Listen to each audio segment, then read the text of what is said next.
welcome back to another episode of Book It and Cook It from the South Whitley Library. Today we're going to do Hungarian Goulash. The spice of the month at the library that was paprika, and it's Hungarian paprika. So we're going to make Hungarian goulash.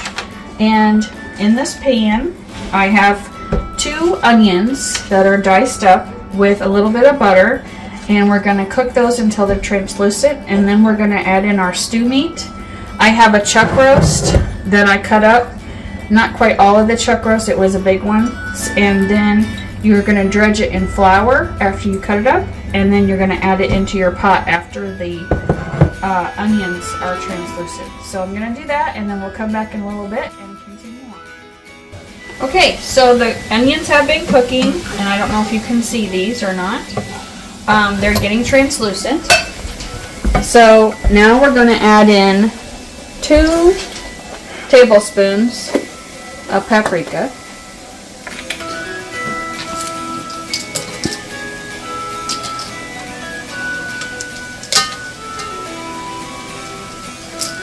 And it calls for caraway seeds, and we couldn't find any at the store. We looked at 2 stores. So we're going to add just a little bit of fennel. I looked it up online and it said you could substitute a little bit of fennel for caraway seeds. So we're just going to add 1/4 teaspoon of caraway seeds to this. Fennel seeds, excuse me.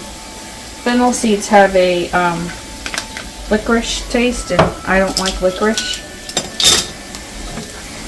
So you need to stir this really well.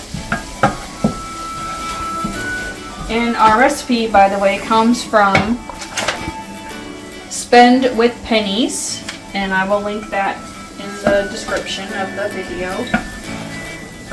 So you're just going to stir this well, it says, and then you're going to add in your chuck roast pieces that you've dredged in a little bit of flour. It calls for 1/4 cup of flour. So you're going to put these in here, and we're going to cook this for 2 to 3 minutes. And then we're going to add in some beef broth and some tomatoes, and I cut up 4 potatoes, 4 russets, and I think 4 or 5 carrots. I sliced those up. So after this gets cooked for a few minutes, then we're going to add those other items. So we'll come back to do that in a minute. Okay, we're going to add in 1/4 cup of the beef broth here. I'm just kind of guessing, to get those brown bits off the bottom of the pan, to glaze the pan.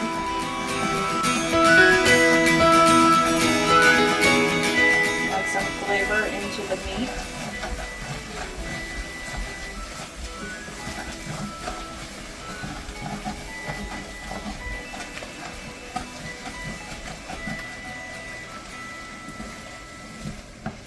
And then we're going to add the remaining it calls for 2 cups of beef broth, and this is 32 ounces, so about half of this.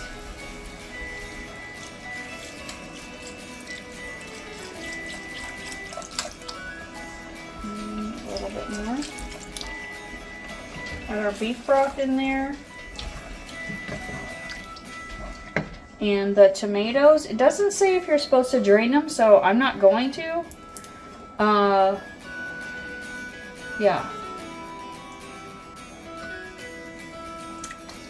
So that is a 14.5 ounce can of tomatoes, and then your carrots and potatoes.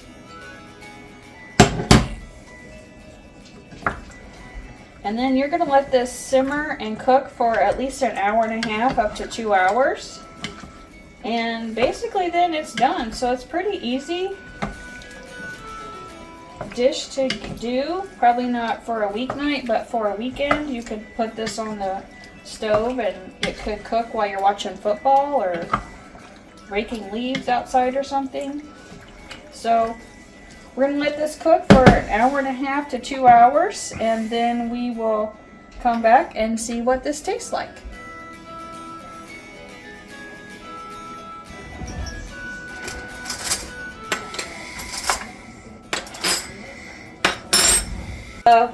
Goulash, Hungarian goulash, has been cooking for about an hour and a half or so. You can see our potatoes and carrots are fork tender. So we're gonna dish this up here, and we're gonna do bowls tonight. And I also made put some crescent rolls in the oven, so we're gonna have bread with this. So this smells amazing. Give this a try. It's probably gonna be really hot.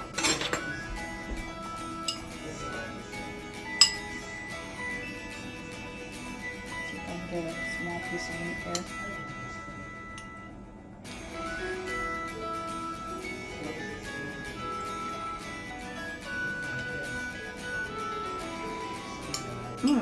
Oh, it's really good.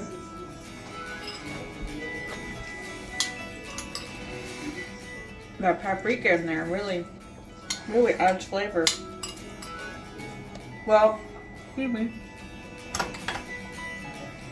I hope you try this recipe. Again, it's from Spend with Pennies, and I will put the recipe in the description below. So next month we're gonna do biscotti. I've never made biscotti before, but it'll be a new adventure for everybody.